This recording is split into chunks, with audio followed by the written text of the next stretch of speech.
lagi nih di podcastnya Love Yourself Indonesia. Kali ini kita mau bahas tentang self-awareness. Judulnya nih mantep banget loh, self-awareness atau self-love dulu nih. Waduh, agak bingung ya, soalnya kalau self-self itu tuh pasti bagus gitu. Aduh, seperti yang teman-teman udah tahu nih, kalau misalnya self-awareness itu kan berarti kita sadar ya akan diri kita, berarti kita tahu kemampuan kita, terus juga kita bisa nih mengetahui atau mengendalikan juga pikiran, perasaan, maupun tingkah laku kita. Mantep banget. Sama halnya dengan self-love berarti ya, kita juga tahu gimana sih keinginan diri kita, apa sih yang nggak kita sukai, dan lain sebagainya.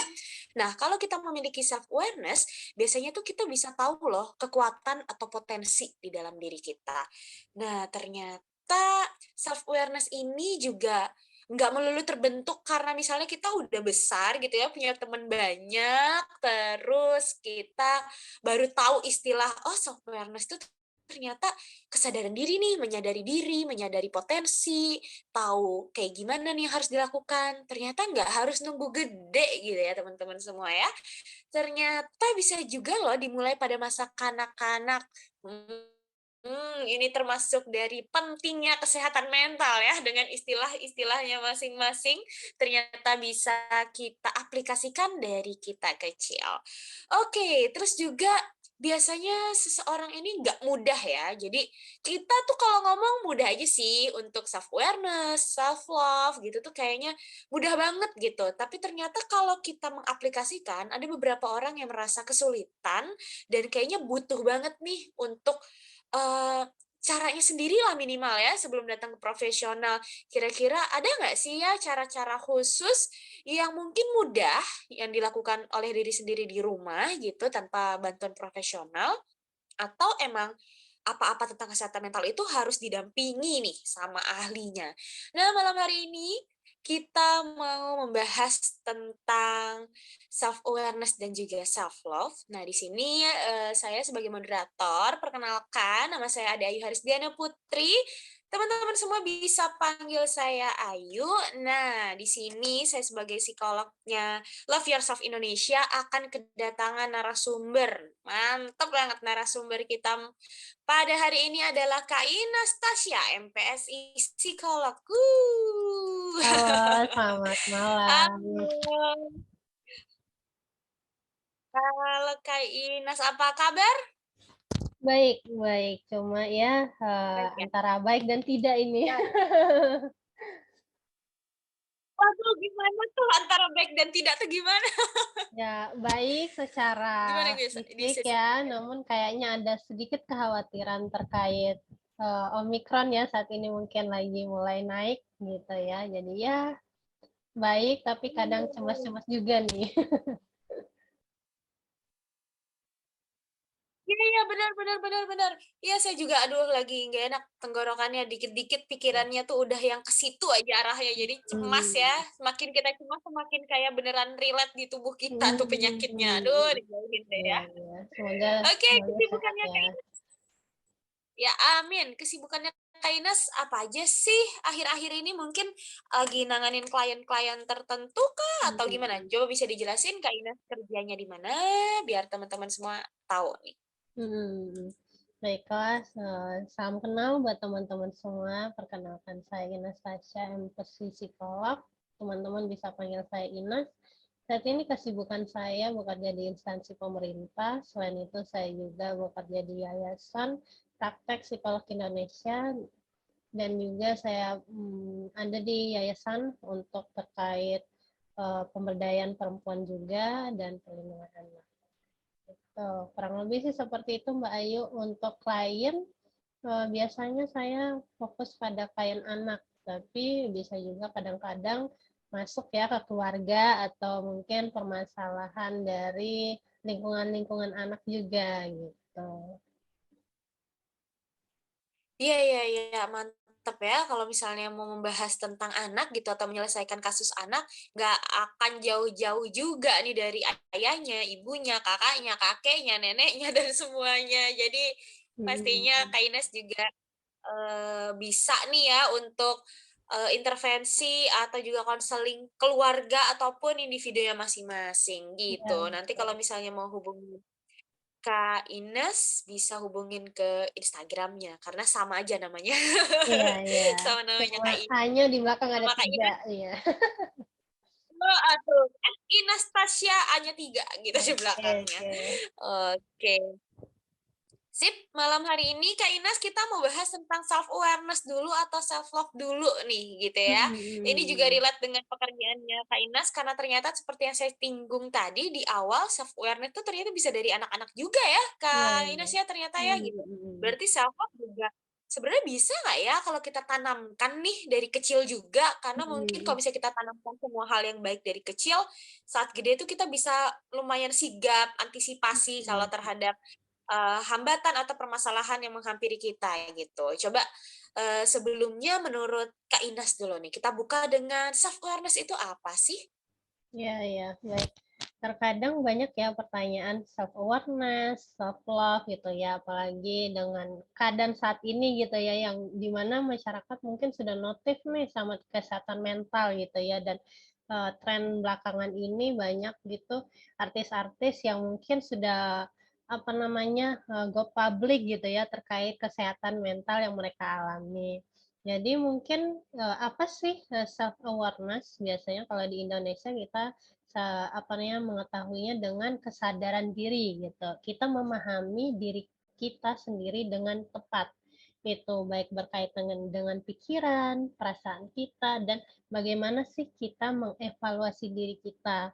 Sehingga ketika 3 hal ini kita sadari, itu akan berkaitan dengan bagaimana sih cara pandang kita terhadap sesuatu hal gitu. Bagaimana cara kita dapat mengambil keputusan dengan baik dan hal lainnya gitu. Kurang lebih secara garis besar seperti ini. Tapi kalau misalnya kita menyinggung tentang teori nih gitu ya. Teori ini adalah salah satu ahli psikologi gitu ya dari Maslow yang mengatakan kalau kesadaran diri itu berkaitan dengan bagaimana sih kita memahami diri kita sendiri, bagaimana apa sih yang terjadi di diri kita, gaya apa yang kita miliki, langkah-langkah apa yang akan kita ambil, apa yang kita rasakan saat ini, nilai-nilai apa yang kita miliki, dan apa sih ke arah mana kita mau berkembang. Biasanya Maslow ataupun teori mengatakan hal-hal seperti itu gitu. Wow, oke. Berarti sebenarnya dari dalam diri kita sendiri tuh hal-hal kayak gitu tuh nggak usah dipertanyakan lagi gitu ya. Kita tuh maunya apa, potensi kita di mana tuh seperti apa tuh kita tahu gitu ya. Tapi ternyata nggak semudah itu ya, Kak Inas ya. Iya, iya, iya, Ada terkadang beberapa luput orang yang gitu. iya, beberapa orang luput akan dirinya sendiri gitu, Mhm, tapi cenderung mhm, mhm. mengerti orang lain ya, Kak Iya, Inas iya, ya. betul, betul, betul. Kalau kayak gitu, berarti apa aja sih ciri-ciri dari orang yang memiliki self awareness ini? Ya, sebelum kita masuk ke ciri-cirinya, mungkin aku menjelaskan gitu ya, dari arti kesadaran dulu. Sebenarnya menurut teori gitu ya, di dalam buku-buku kesadaran itu ada 3 hal atau 3 kesadaran yang berbeda. Yang pertama kesadaran saat kita terjaga. Contohnya saat ini aku bisa komunikasi sama Mbak Ayu, aku bisa berinteraksi, aku bisa melakukan aktivitas, makan, minum, itu adalah kesadaran yang terjaga. Yang kedua, kesadaran terkait pengalaman kita.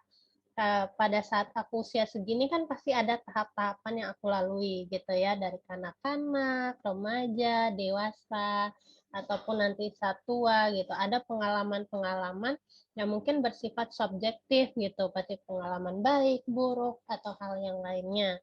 Nah, yang ketiga terkait kesadaran akan pikiran kita gitu. Baik yang berisi tentang keyakinan kita, harapan kita, kekhawatiran kita, keinginan atau kebutuhan kita gitu.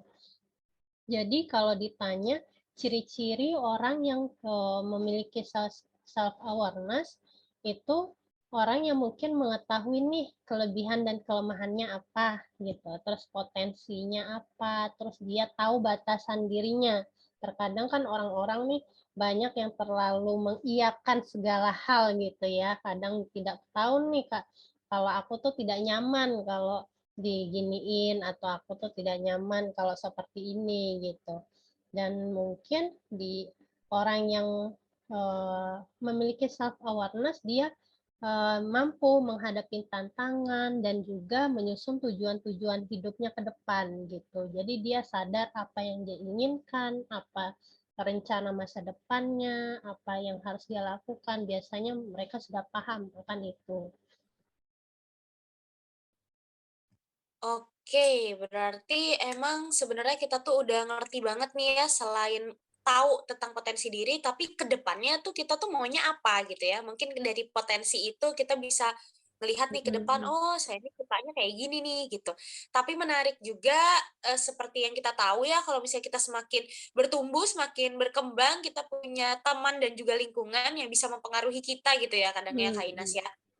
Makanya seperti yang Kak Inas bilang tadi, jadi nggak enakan nih gitu. Jadi akhirnya kita kayak mengesampingkan kemauan kita gitu ya. Jadinya Mm-mm. nggak berani ngomong enggak dan lain sebagainya gitu.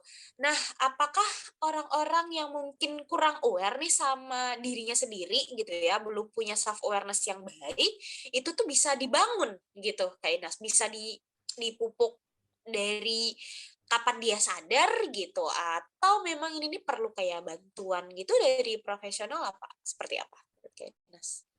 Ya, terkait hal itu karena manusia adalah dinamis gitu ya, jadi memiliki karakteristik yang berbeda-beda dan individual difference ya, jadi berbeda-beda untuk tiap individu. Terkadang ada seseorang yang mungkin bisa membangun dari dalam diri tanpa bantuan orang lain, tapi ada beberapa orang yang memang perlu banget nih bantuan dari pihak lain, entah itu lingkungan, teman, ataupun ahli profesional. Adapun bagaimana sih dari dalam diri ini bisa membangun gitu ya.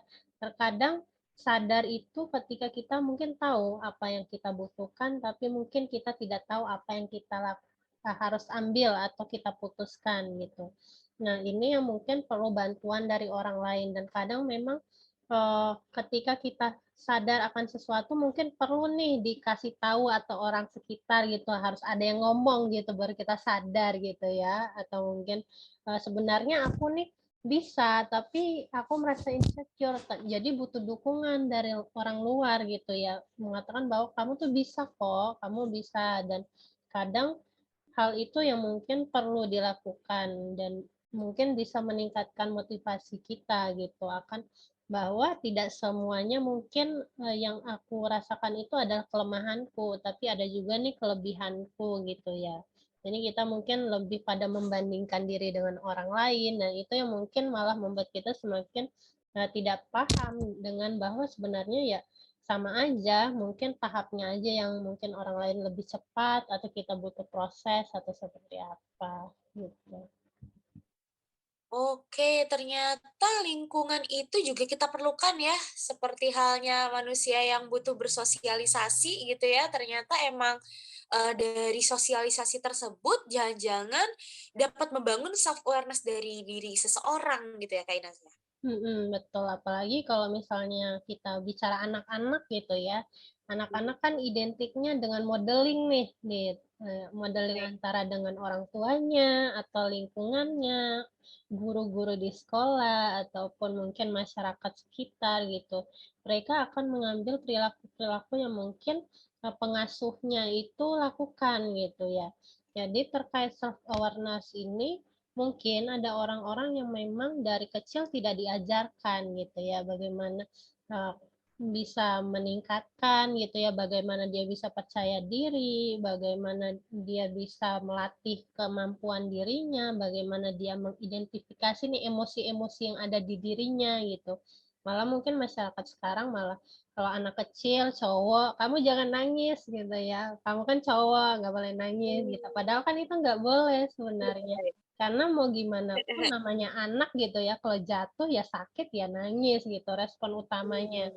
Apalagi kita melihat sebagai anak adalah manusia, mau dia laki-laki dan perempuan ya tetap manusia dan mereka mempunyai emosi gitu. Jadi hal itu yang mungkin perlu diajarkan juga di masyarakat sekitar gitu. Jadi tidak ada nih perbedaan laki-laki nggak boleh nangis gitu ya, laki-laki nggak boleh curhat gitu ya. mereka juga memiliki emosi dan perlunya identifikasi emosi dari dini itu ya agar mereka paham gitu apa yang mereka rasakan, batasan mereka seperti apa, bagaimana nih ketika aku ada konflik, bagaimana cara penyelesaiannya gitu. Jadi memang dari dini gitu.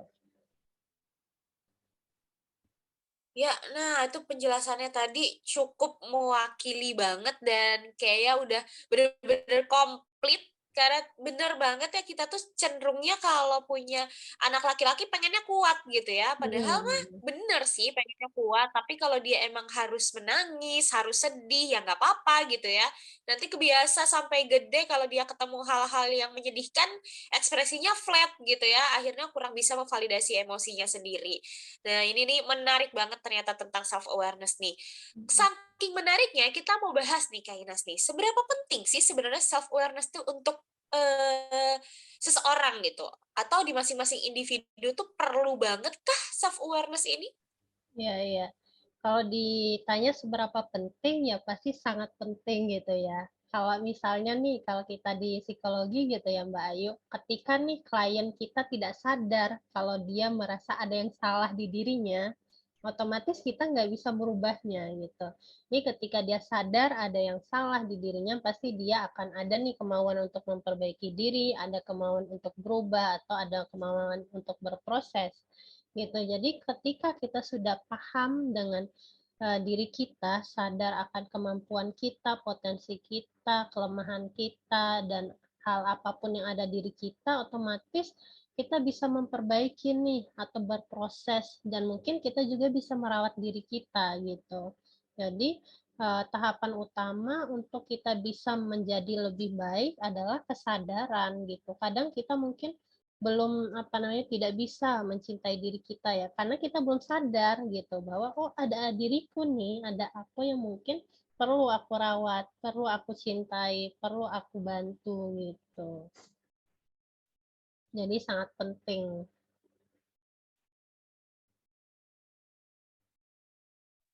Oke, sip. Kalau tadi kita bahas tentang anak-anak nih ya, contohnya kan Kak Ines tadi udah kasih contoh self awareness untuk anak-anak. Kalau untuk mungkin bisa dari kasus-kasus yang pernah Kak Ines tangani atau misalnya kasus-kasus remaja zaman sekarang nih Kak Ines. Contoh langsungnya dari self awareness tuh apa aja sih? Ya, kalau misalnya contoh-contoh dari remaja saat ini gitu ya, mungkin karena zaman sudah berubah gitu ya, teknologi sudah berkembang dan mungkin ada juga dampak-dampak dari WFH gitu ya, sekolah di rumah, terus mungkin interaksi dengan teman-teman mungkin hanya lewat gadget gitu ya. Mungkin anak remaja biasanya menampilkan dirinya lebih baik gitu ya, secara online gitu ya. Jadi mereka menampilkan dirinya yang mungkin mereka modeling dari public figure gitu. Jadi kadang di layar handphone gitu ya, di layar gadget mereka menampilkan diri yang wow gitu. Tapi ketika kita mengasesmen ataupun kita menanyakan, mereka terdapat insecure gitu, merasa bahwa saya tuh nggak sebaik dia, saya tuh nggak ini, nggak gini gitu. Dan bahkan mungkin hal-hal yang sering aku dapatkan gitu ya ketika mengkonseling remaja adalah ketika hanya mungkin temannya tidak membalas chat atau temannya mungkin tidak respon cepat kepada dia, itu bisa membuat mereka terguncang gitu. Padahal mungkin ketika kita ya it's okay sebenarnya, kita memiliki kehidupan masing-masing, aktivitas, dan mungkin tidak selamanya langsung respon cepat gitu, langsung dibales gitu. Tapi remaja saat ini hal itu adalah hal yang luar biasa gitu, mungkin ketika memang dari segi pamor mereka di gadget bisa turun atau seperti apa, itu membuat mereka tuh benar-benar kayak insecure tiba-tiba gitu, terus overthinking tiba-tiba, padahal mungkin hal itu ya hanya di pikiran mereka, tidak terjadi di kenyataannya ataupun kenyataannya gitu. Jadi biasanya hal itu yang mungkin tidak disadari oleh remaja saat ini, bahwa banyak hal-hal yang mungkin positif di diri mereka gitu. Jadi tidak segalanya itu dipandang negatif gitu. Mungkin karena memang banyak hal yang mungkin menjadi modeling negatif gitu ya, ataupun eee, informasi dari internet yang tidak difilter dengan baik sehingga yang didapatkan yang negatif. Padahal sebenarnya mereka itu punya kemampuan gitu ya. Kadang memang kalau kita bicara teknologi ya, pasti adik-adik remaja ini nih yang paham betul gitu ya, gimana gini-gini, edit foto, edit video, dan lain sebagainya, mereka lebih paham. Padahal itu kelebihan mereka, tapi mereka merasa ya, aku tidak ada apa-apa gitu, aku tidak ada hal yang bisa aku banggakan gitu. Padahal banyak hal yang mungkin bisa mereka jadikan hal positif, tapi tidak mereka sadari di situ. Itu contoh-contoh yang mungkin saat ini di terjadi di dunia zaman sekarang gitu ya, ataupun kalau dewasa mungkin lebih pada apa nih, hubungan hubungan antara teman ataupun pacar gitu. Kadang ya mereka nggak tahu nih batasan-batasan diri gitu, ketika mungkin dia merasa nggak nyaman di situasi ini, tapi ya dia mengiyakan terus gitu, iya iya iya, tapi dalam satu sisi dia merasa terbebani di situ gitu. Biasanya dewasa masuk pada tahap itu, banyak hal yang sehingga ketika apanya dia selalu mengiyakan segala hal, terus ingin menampilkan sisi baik di depan orang gitu ya, tapi di dalamnya mungkin dia merasa tertekan ataupun merasa stres, ya malah mungkin mendapatkan dampak negatif gitu, baik secara psikologis ataupun kelelahan fisik ataupun hal yang lainnya gitu. Oke, ternyata banyak juga dampak, negatif gitu ya, Kak Yunus dari, self awareness tuh yang ternyata tidak diterapkan kepada diri kita gitu. Tadi ada overthinking, ada insecure gitu ya, karena cenderungnya kita tuh suka membandingkan diri kita sama orang lain. Nah ini nih, padahal tadi, perilaku yang dapat membangun self awareness ini adalah lingkungan, sosial, tapi ternyata kita sendiri tuh tidak menjadikan mereka ini untuk membangun self awareness pada diri sendiri, malah kita cenderung membandingkan. Hasilnya ya jadinya kita insecure gitu ya, jadi punya dampak-dampak yang negatif. Ya betul Oke, sekali. terus yap, sekarang gimana sih cara nerapin self awareness itu untuk kehidupan sehari-hari? Ya, untuk kehidupan sehari-hari sih lebih banyak kita melakukan hal-hal kecil gitu ya. Kadang kan untuk merubah hal yang besar kita harus mulai dari hal-hal kecil yang mungkin saat ini bisa kita lakukan.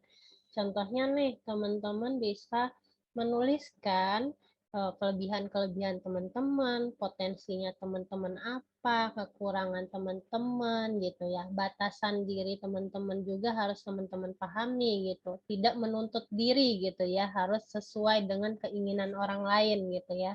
Tidak gitu. Teman-teman memiliki hak ataupun keputusan untuk hidup sesuai dengan keinginannya masing-masing, asalkan sesuai norma yang berlaku ataupun nilai-nilai gitu ya. Terus teman-teman juga harus mengetahui nih setidaknya rencana ataupun tujuan hidupnya teman-teman apa gitu. Kadang kan eh, ada yang mungkin ya ngikutin alur aja gitu ya, ya slow aja gitu. Kadang ya kita mungkin walaupun kita mengikuti arus, kita juga harus tahu nih arus tujuannya berakhir kemana gitu kan. Dan juga mungkin teman-teman pelan-pelan untuk memberikan hal-hal positif kepada diri gitu ya, dengan self care secara positif gitu ya, dengan mungkin melakukan circle yang positif gitu. Ketika memang circle teman-teman negatif, ada baiknya nih membatasi diri di situ, jangan malah mengikuti arus itu gitu ya, dan mungkin akan berdampak negatif gitu. Karena ketika teman-teman sudah pelan-pelan nih mengetahui hal-hal yang ada di dirinya, otomatis kan teman-teman akan ada notif gitu ya di kepala teman-teman. Oke, ternyata aku nih gambaran aku seperti ini gitu.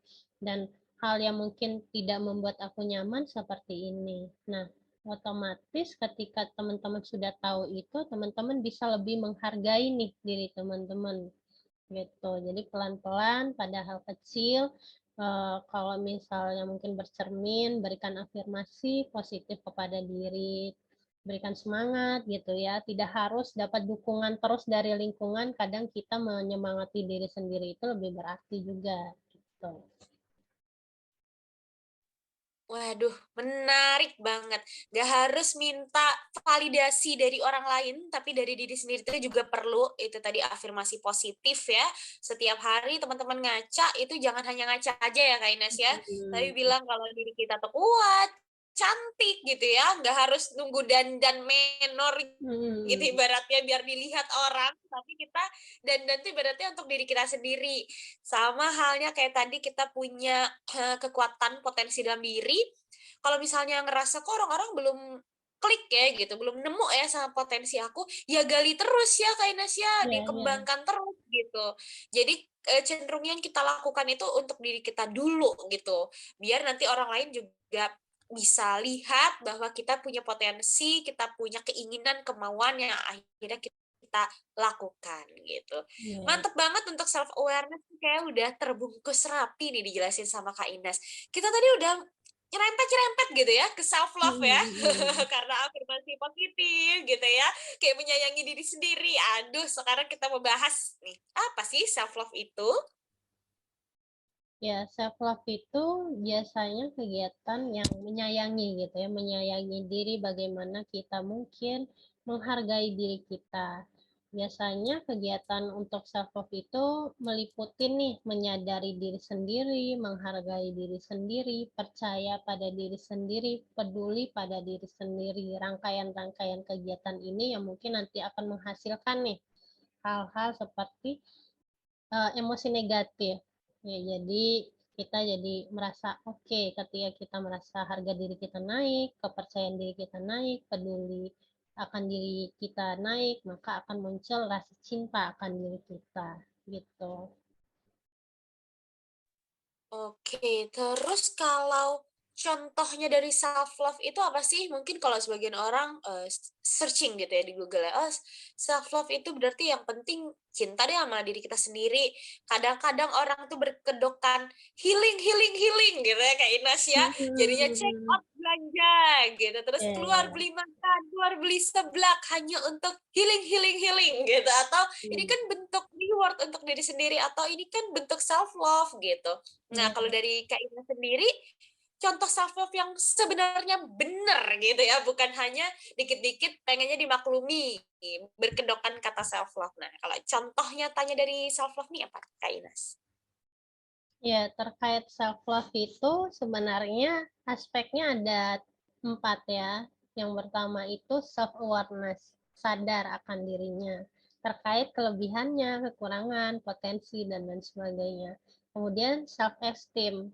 Kenapa self esteem masuk pada self love? Karena dia percaya akan kemampuannya, percaya akan dirinya, percaya akan potensinya, percaya akan segala hal yang ada pada dirinya. Terus yang ketiga adalah self care. Dia peduli, dia merawat dirinya, baik secara emosi, secara fisik, secara sosial gitu ya.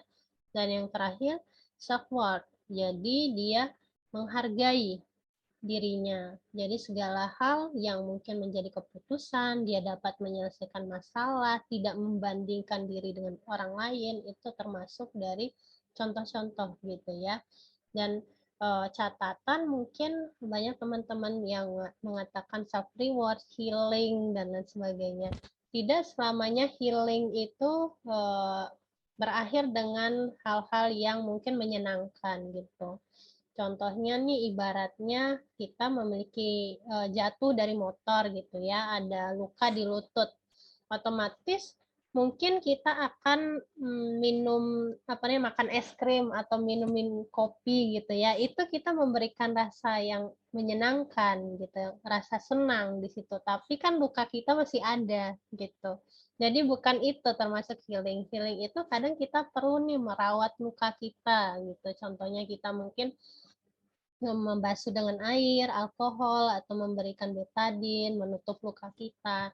Nah, seperti itu maksud dari healing. Tidak mengalihkan dengan hal yang menyenangkan, contohnya beli ini, beli itu. Tidak, mungkin kadang-kadang boleh gitu ya, sekali-kali boleh, tapi ketika kita membeli itu kan masalah kita masih ada nih gitu, stres kita mungkin masih ada. Nah, yang kita lakukan mungkin lebih pada bagaimana nih identifikasi hal-hal apa sih, solusi apa yang mungkin bisa kita lakukan agar masalah atau solusi yang kita dapatkan tuh bisa baik gitu ya. Jadi seperti itu sebenarnya definisi healing. Kita mengidentifikasi, kita mengetahui, kita tahu solusinya apa, dan juga kita merawat ataupun kita melakukan progres atau proses gitu. Kalau misalnya kita membeli sesuatu mungkin lebih pada reward gitu ya, memberikan apresiasi pada diri untuk agar kita mungkin bisa meningkatkan emosi positif ataupun memberikan hal yang positif kepada diri seperti motivasi, semangatnya lebih naik gitu ya, ataupun membayar kerja keras kita selama ini gitu. Nah, ternyata contoh dari self love itu tidak hanya beli seblak ya, kayak Oh, Ines ya, tidak hanya healing aja. Ternyata ada 4 nih tadi nih. Salah satunya adalah yang sudah kita bahas, self awareness. Jadi kalau kayak gitu, kira-kira apakah ada nih perbedaan dari self awareness sama self love? ya, kalau dilihat dari perbedaan, sebenarnya self awareness adalah aspek untuk agar kita mencapai self love gitu ya. Jadi ketika kita sudah sadar, otomatis tahapan kita untuk mencintai diri kan udah mulai nih. Contohnya nih, ketika kita mungkin suka sama orang gitu ya. Mungkin kita nggak tahu kalau kita suka sebelum kita sadar, oh orang ini nih yang aku apa namanya suka, oh orang ini nih yang aku mungkin sering kepoin gitu kan. Kalau misalnya kita langsung bilang suka tanpa kita sadar, oh aku suka sama dia kan mungkin tidak ada rasa cinta itu gitu kan. Jadi mungkin ketika kita sudah sadar, kita sudah percaya diri, muncullah self love gitu. Waduh, kalau contohnya cinta-cinta, suka-suka gini, teman-teman pasti langsung ngeh gitu ya. Oh gitu nih bedanya self-awareness sama self-love gitu. Berarti emang nggak bisa dilepaskan gitu ya Kak Ines ya. Kita tuh sebelum cinta, sebelum sayang, even itu sama diri sendiri, kita harus sadar dulu. Sadar kita butuhnya apa, maunya apa, kapan kita harus menolak, kita nggak suka diapain. Nah itu tuh penting banget ternyata. Kita masuk juga ke dalam pertanyaan inti dari gongnya nih ya Kak Ines ya. Mm-mm. Jadi self awareness dulu atau self love dulu nih? Nah, loh. Gimana? Ya, jadi ketika kita menciptakan pikiran atau keadaan psikologis atau mental yang positif, kita memang harus mulai dari dalam diri kita dulu. Kita harus mengetahui dulu nih kelebihan kita apa, kekurangan kita apa. Sebab ketika keadaan diri kita sudah positif, otomatis nih akan mempengaruhi pandangan kita akan segala hal, pengalaman kita juga ataupun kejadian yang terjadi di sekitar kita akan mempengaruhi juga nih. Dan bagaimana kita merespon segala bentuk perubahan dan perlakuan dunia terhadap kita otomatis dari penjelasan aku, pastinya kita harus sadar ketika self awareness itu muncul dalam diri kita sudah ada notif gitu ya, notif. Jadi sudah ada sinyal dan itu membuat kita memasuki tahapan gitu. Dan kita sudah sadar, otomatis kan ada keinginan kita untuk oke, aku sadar nih kalau aku orangnya seperti ini. Otomatis yang aku butuhkan adalah menerima aku yang seperti ini, mencintai aku yang seperti ini gitu. Jadi tahapannya seperti itu. Ketika kita sudah sadar, otomatis menuju ke perasaan kita mencintai, merawat diri, menghargai diri itu akan apa namanya masuk gitu, akan berjalan gitu. Oke, nah mantep banget pembahasan dari Kak Inas. Benar-benar bisa dipahami, mudah gitu ya. Kalau kita tadi dengerin, itu tuh Kak Inas tuh membahas dengan bahasa yang mudah banget kita cerna gitu ya, kita tangkap. Jadi kalau teman-teman bilang self love itu adalah sesuatu hal yang berhubungan dengan reward, healing, dan lain-lain, ternyata dia harus mencapai 4 aspek dulu loh gitu, baru bisa gitu dikatakan self love. Karena tidak melulu apa-apa kita cari tahu lewat Google, terus oh self love tuh kayak gini nih. Nah ternyata nggak juga. kita ngelewatin 4 tahapan itu berarti kita benar-benar paham dan sadar gitu ya terhadap diri kita. Karena yang seperti yang kita tahu ya Kak Ines ya, banyak banget orang-orang tuh yang lebih memahami orang lain gitu. Jadi orang lain sukanya apa tuh kita tahu, potensinya orang kita tahu. Tapi kadang kita cenderung lupa gitu ya sama potensi yang kita miliki. Nah, itu penting juga tadi kata Kak Ines kalau kita tuh harus memberikan afirmasi positif gitu ya. Entah saat kita ngaca, entah saat kita dalam keadaan yang kurang menyenangkan gitu ya Kak Ines ya. Bisa banget tuh untuk menumbuhkan kayak self talk ke diri kita sendiri bahwa kita tuh bisa kuat gitu. Kalau orang lain mau nyemangatin kita terus, kalau kitanya tidak niat untuk bergerak menuju hal yang baik juga akan mental tuh ya nasihat atau saran dari orang lain. Jadi sebenarnya self awareness sama self love ini penting banget. Semoga teman-teman semua yang dengerin bisa mengaplikasikan self awareness dulu nih biar sadar dulu keinginannya, potensinya biar bisa pikiran, perasaan dan perilakunya berjalan berimbang gitu. Lalu akhirnya bisa menciptakan cinta, entah itu cinta sama dirinya sendiri ataupun tadi ya contohnya cinta sama orang lain gitu. Harapannya ketika kita cinta sama orang lain, maka kita juga bisa membangun self awareness juga bagi si pasangan gitu ya. Jadi dia juga harus paham bagaimana dirinya gitu. Kadang-kadang orang yang berpasangan itu cenderung juga menggantungkan harapan ya ke orang lain. Nah, jangan sampai hal itu tuh mengganggu kehidupan masing-masing gitu. Sip, berarti self awareness sama self love ini cukup mudah kita lakukan. Kuncinya adalah kita niat dan progres ya. Prosesnya itu yang harus kita hargai. Jangan sampai maunya nyampe ke tujuan aja tapi di saat menjalankan proses tersebut tidak kita apresiasi gitu. Oke, ini tadi udah pertanyaan terakhir. Kayaknya kita mau dengerin dulu nih closing statement dari Kak Ines. Silahkan.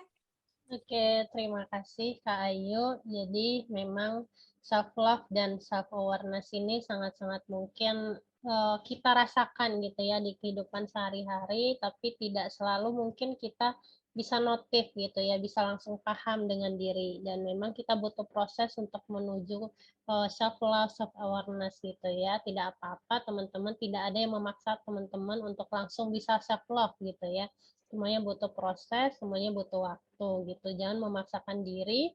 Ketika memang kita sudah berprogres, pastinya ada hal-hal yang mungkin sudah kita ubah nih, dan itu sangat-sangat berarti dan sangat-sangat bagus. Jadi ada